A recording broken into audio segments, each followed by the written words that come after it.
बाबा ने ठाकुर जी को बोला, बोले लाला ये अग्निहोत्र है, या करवे से जो मन में इच्छा होवे सब पूरी है जाए। ठाकुर जी बोले जो चाहेंगे सब पूरी है जाए। बोले हाँ अच्छा।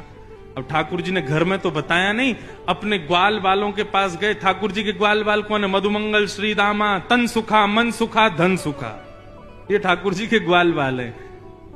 और इनके भी अधिपति प्रेसिडेंट हैं 3.5 वर्ष के ठाकुर जी, जिसमें तन सुखा मन सुखा की उम्र तो 11-12 साल की है।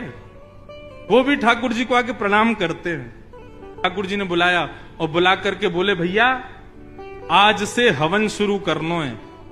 मधुमंगल श्रीदामा बोले क्यों?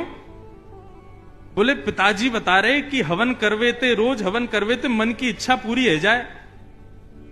हाँ तो लाला तो फिर का इच्छा के लिए करेंगे हम हवन? बोले या हमारे करेंगे कि हम 4-5 की सुंदर सुंदर बहू आ जाए। चारों तरफ बैठ गए और बीच में ऐसे ही हवन सामग्री सूखे पत्तों का चूरा एक दूसरे में बांट दिया, सूखे पत्तों में अग्नि लगा करके, और आचार्य बन के ठाकुर जी बैठ गए और चूरे दे दिए सबको सूखे पत्तों के। अब बोले जैसे ही मैं कहूं स्वाहा सोई डाल दियो। और देख मधुमंगल श्रीदामा, तन सुखा मन सुखा धन सुखा, यदि मैंने कही स्वाहा और तुमने नेक भी विलंब कियो तो फिर मोते मत कहियो यदि काणी बहू आ जाए तो, मोते मत कहियो लूली बहू आ जाए तो। जैसे ही कहूं श्वास तुरंत डालनो है। ढाला। बोले तू बस बोल हम अभी डालें। तो ठाकुर जी कैसे खेलते हैं?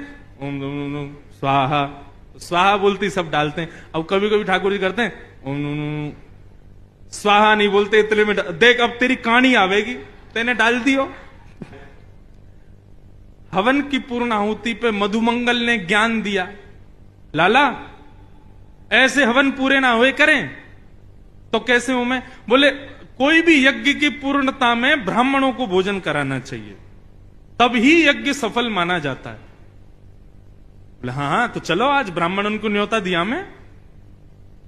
अब तो महाराज कन्हैया, मधुमंगल, श्रीदामा, तनसुखा, मनसुखा, धनसुखा और भी 2-4 और थे सखा ठाकुर जी के, सुबल, सब नाचते कूदते गाते हुए सब पहुंच गए ब्राह्मणों के घर। और ब्राह्मणों के घर जाके कहें आज हमारे घर यज्ञ हुआ है, आपको भोजन पाने आना है। पूरे गोकुल के ब्राह्मणों को निमंत्रण दिया है। अब स्थिति ये कि महाराज जब नंद भवन से निमंत्रण आता है ना, उस दिन ब्राह्मण सुबह से भूखे रहते हैं और नमक का पानी और पीते हैं ताकि भूख और तेज लगे। क्यों? बोले आज तो नंद भवन जाना है, 56 भोग मिलेंगे खाने को। और नंदरानी यशोदा और बाबा इतने प्रेम से खिलावे, खूब मना करें बस बस बस है गयो, फिर भी 2-4 पूड़ी तो जबरदस्ती खवाई दें।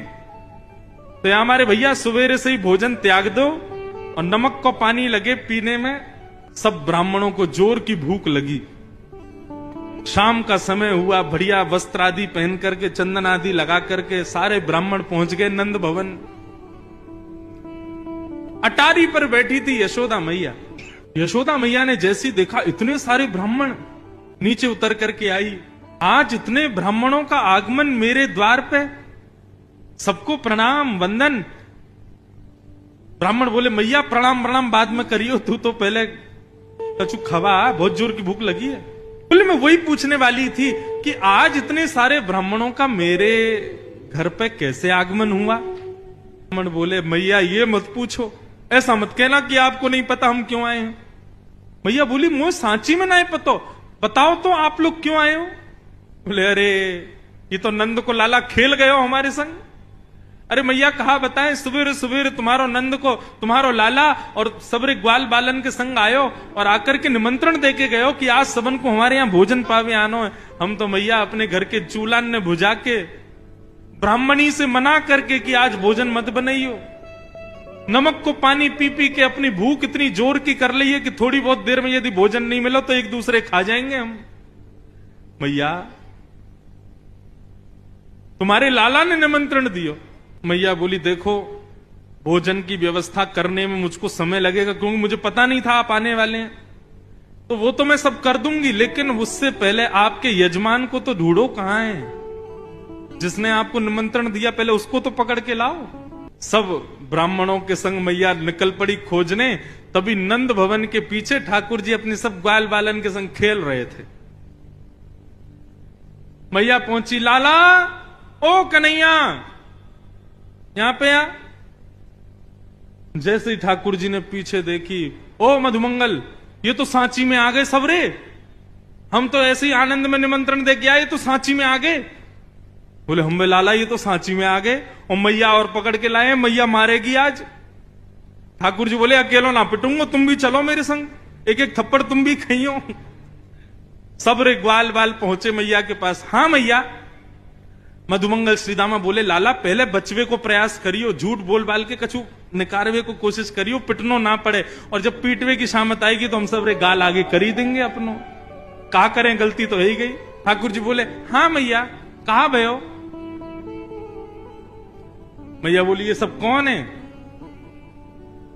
ये हमारे गोकुल के सब ब्राह्मण हैं, ये क्यों आए हमारे यहां?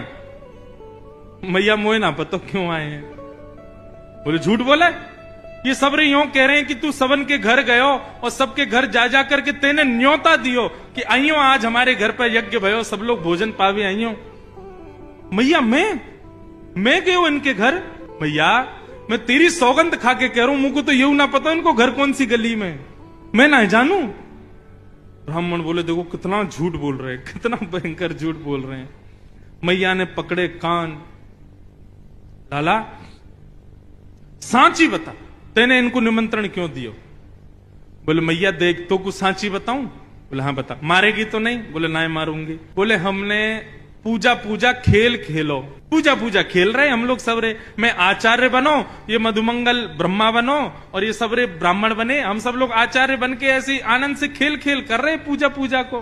तभी ये मधुमंगल बोलो भैया अनुष्ठान के बाद में भोजन ब्राह्मण भोजन होना चाहिए, तो हम तो ऐसे ही खेल में निमंत्रण दिया है इनको, अब ये आ गए हैं तो अब आपको कोई व्यवस्था करने की जरूरत ना है। जब हमारो हवन ही खेल को, तो भोजन भी खेल को।